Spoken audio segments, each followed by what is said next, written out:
and then we'll take questions and hit the raise your hand function, and we'll call on you.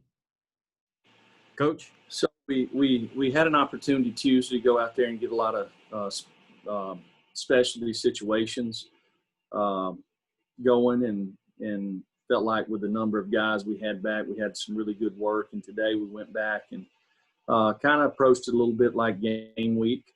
Started working some on South Carolina, and a lot of special teams. We've had a lot of guys out, so doing special teams is obviously got to be a premium for us with the guys that's had to bump around. So got some good work today. Seemed like we had a lot of juice out there, so that was good to see. Got a lot of guys back. It's the most guys we've had on the practice field since the third practice of camp. So it's good to see guys out there. Got a lot of guys that's got to get a lot of work in the next 9 days. So they've got to put in time to do it. So, but it was 2 good practices in a row. We'll start with questions. We'll go to David Ubben, followed by Brent Hubbs. Jeremy, right now, if you guys don't have anybody else that has to go into quarantine, what percentage of your 2 deep do you anticipate being available to play against South Carolina? I would say all of them.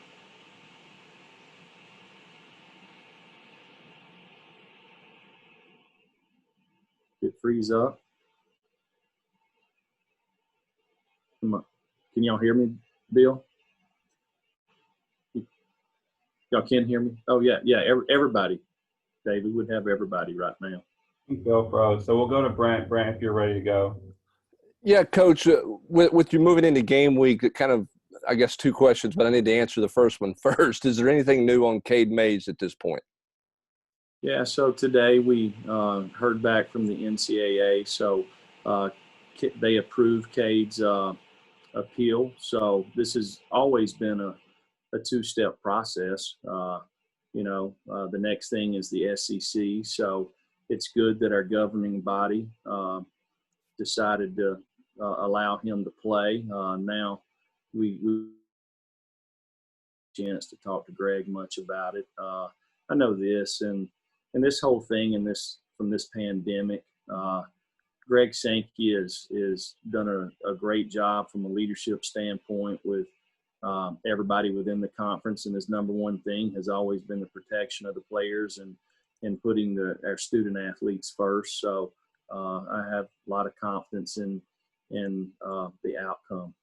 So just as a follow-up for that, the first step is NCAA approves it. Now the league has to approve it, sign off on it. What's a timetable would you anticipate getting an answer there? As you obviously get ready to go into game week, you got to know where to put him in the 2 deep, so to speak. Right. So I'm not exactly sure on all the NCAA rules with transfers.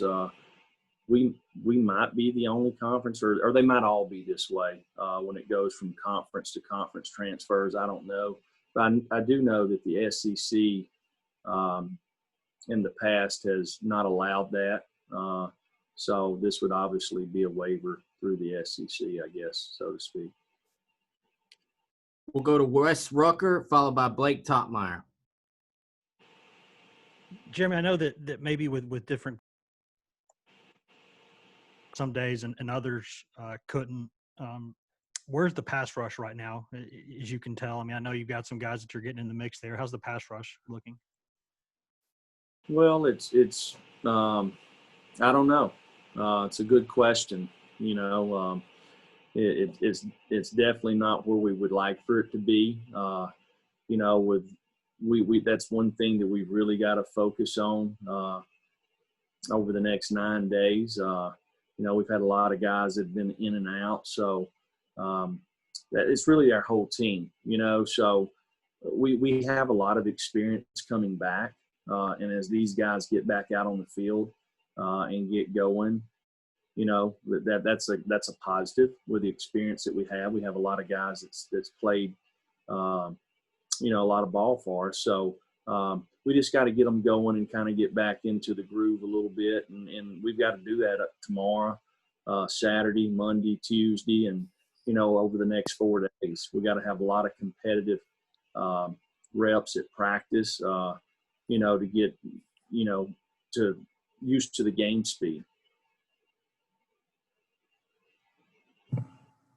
Blake? Jeremy, a couple guys that played a lot for you last year, Wanya Morris and Aubrey Solomon. We haven't heard much about them throughout the preseason. Have they been able to practice much this preseason, and what's your feeling on their level of availability for the season opener?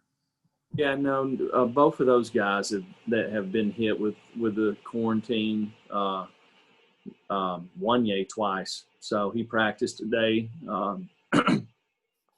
think it's the second time he's practiced in like 23 days. And Aubrey was out there today. So they've got a lot of work to do, but hopefully we can get some plays out of them next Saturday. That will be determined based off the next week. We'll go to Trey Wallace, followed by Gustavo. Jeremy, have you guys been able to – I know you talked about the wide receiver position.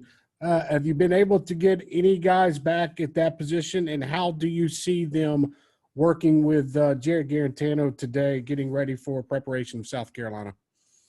Well, we've really got to kind of knock the rust off, so to speak, in our throw game. A lot of these guys have been out.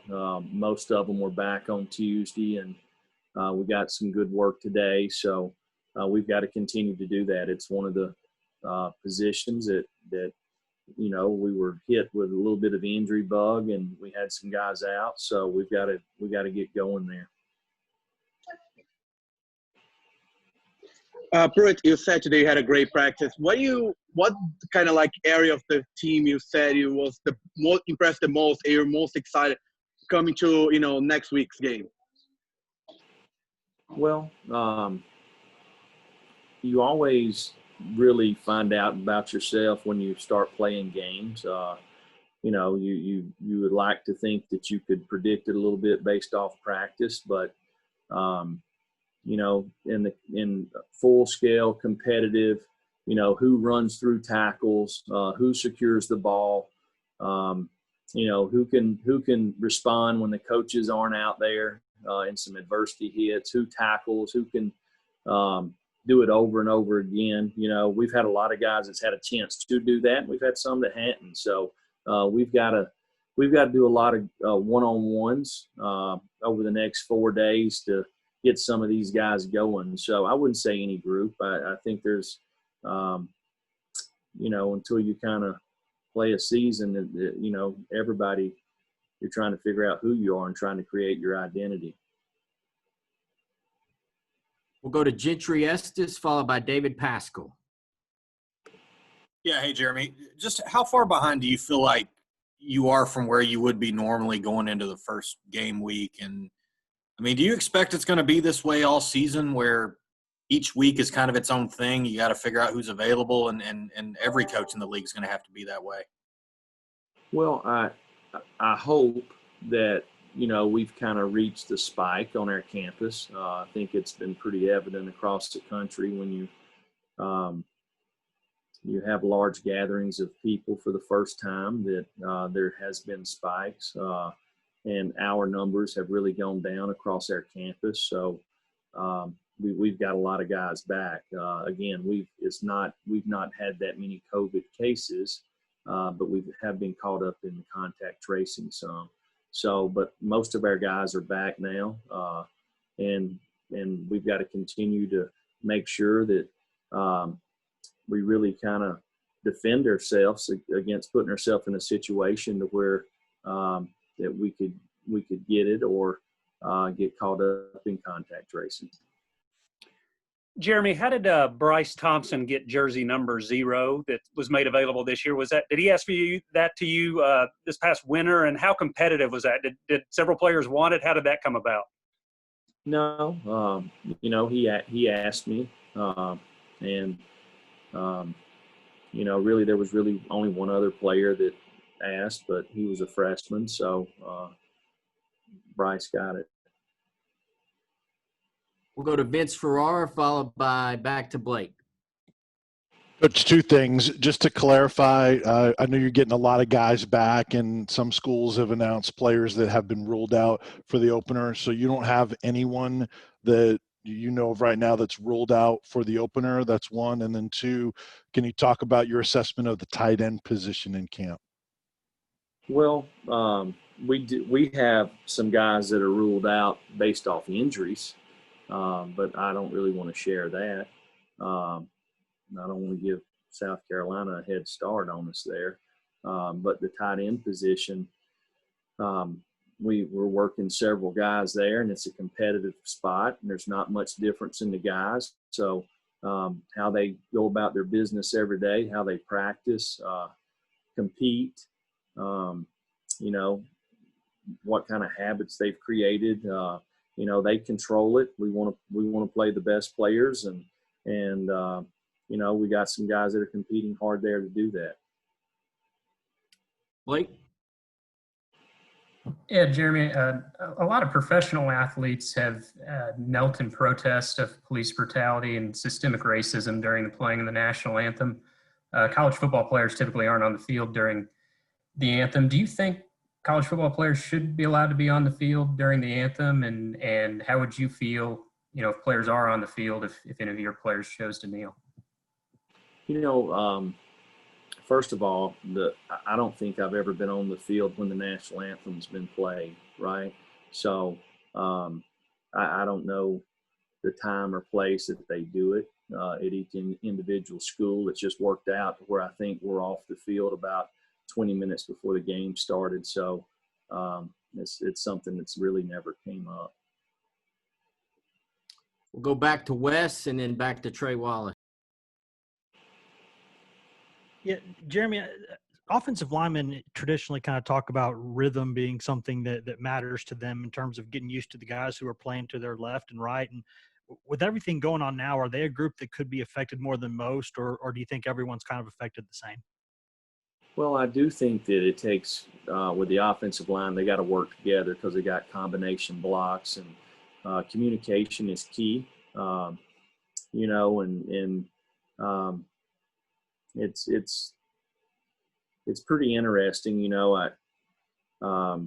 Just for instance, when I go home at night, based off the time that I go home, I have an idea of what's going to be going on at my house, right? If I go home at 9 o'clock, then I'll have 2 kids in the bed and 1 up. If I go home at 9:30, they'll all be in bed, right? So, or get there at 7, you know, that everybody will be up. No, it's kind of a crazy scenario, but I'm just saying, as an offensive lineman, you get used to playing beside somebody. You get a feel for, you know, as you're working a combination, when I can move on to the linebacker, or when I need to stay, or when I need to kind of slow down to let him catch up, because everybody's a little different. So I do think it's important about those guys kind of playing together.